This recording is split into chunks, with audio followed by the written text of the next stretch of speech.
Assalamualaikum warahmatullahi wabarakatuh. Perkenalkan, nama saya Nistis Nugrini dari jurusan Tadris Matematika kelas 1C. Di sini saya akan memenuhi tugas UTS dari mata kuliah Metodologi Studi Islam dengan 3 pertanyaan yang sudah diajukan oleh dosen pengampu. Pertanyaan yang pertama yaitu, apa sih metodologi studi Islam? Yang kedua, apakah penting mempelajari metodologi studi Islam? Yang ketiga, bagaimana keterkaitan antara metodologi studi Islam dengan aspek kehidupan? Nah, baik, langsung saja. Tanpa menunda-nunda waktu, kita langsung pada pertanyaan yang pertama.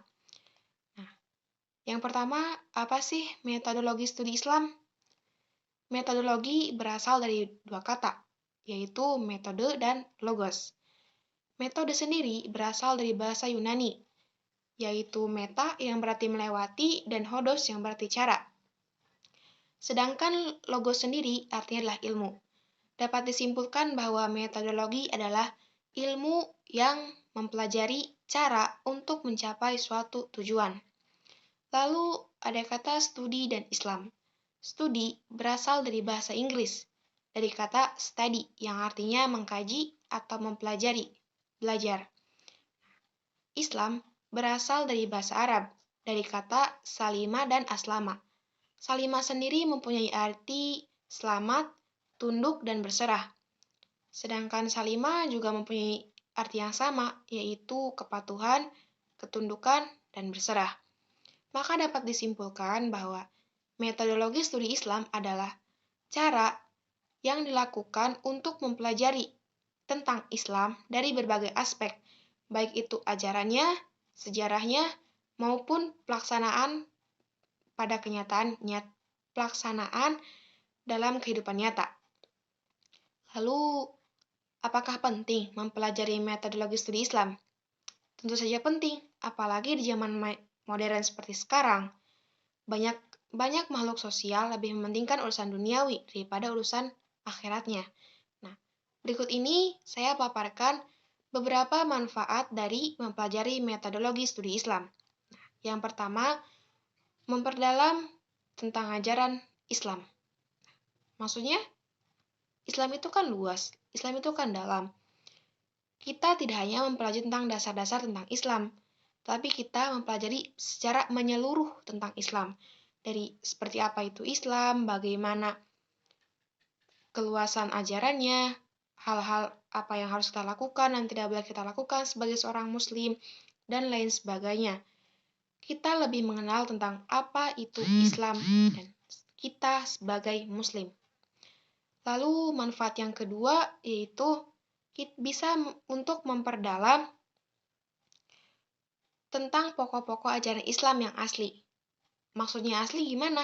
Nah, zaman sekarang ini banyak masyarakat yang mengatakan beragama Islam tapi ajarannya menyimpang dari Islam. Nah, oleh karena itu kita belajar metodologi studi Islam agar ajaran kita itu tidak menyimpang dari ajaran Islam yang sebenarnya. Seperti contoh pada kasus tahun-tahun yang lalu, ada masyarakat membuat sebuah gerakan baru, organisasi masyarakat atau ormas. Nah, pemimpin dari gerakan ini mengaku bahwa dirinya adalah seorang nabi terakhir yang diutus oleh Allah. Sedangkan kita sendiri tahu bahwa nabi terakhir yang diutus Allah adalah Nabi Muhammad SAW. Makanya itu, dengan kita belajar, kita tidak lagi salah kaprah tentang bagaimana ajaran Islam yang sebenarnya. Lalu, manfaat yang ketiga adalah kita bisa mempunyai sikap saling toleransi terhadap sesama. Karena zaman modern seperti sekarang ini, rasa toleransi itu kayaknya udah hilang. Mungkin nggak sepenuhnya hilang, mungkin ada beberapa. Tapi kebanyakan dari mereka menghilangkan sifat toleransi ini. Nah, dengan belajar metodologi studi Islam, diharapkan kita sebagai muslim juga bisa kembali menumbuhkan sikap toleransi kepada sesama. Terlebih lagi kepada sesama umat muslim. Nah, lalu bagaimana sih keterkaitan antara metodologi studi Islam dengan kehidupan sosial? Kita tahu, di zaman pandemi seperti sekarang ini, makhluk sosial lebih senang dengan kesendirian, apalagi dengan temani gadget. Mungkin Entah apa yang mereka lakukan, apakah mereka belajar atau mereka hanya main-main. Nah, di dalam ilmu, kehidupan sosial dianalisis dengan faktor-faktor yang mendorong terjadinya hubungan mobilitas sosial, serta keyakinan bagaimana proses tersebut. Islam telah tampil sebagai agama yang memberikan perhatian kepada kehidupan manusia, seperti keseimbangan hidup di dunia dan di akhirat, hubungan manusia dengan Tuhan, hubungan manusia dengan manusia, serta urusan ibadah dengan muamalah. Dalam Islam, agama dikaitkan dengan kehidupan manusia itu sangatlah erat. Makanya, karena itu kita harus benar-benar memperhatikan agama sebagai landasan berpikir untuk mengembangkan ilmu sosial. Mungkin itu saja yang bisa saya sampaikan. Kurang lebihnya mohon maaf. Terima kasih. Wassalamualaikum warahmatullahi wabarakatuh.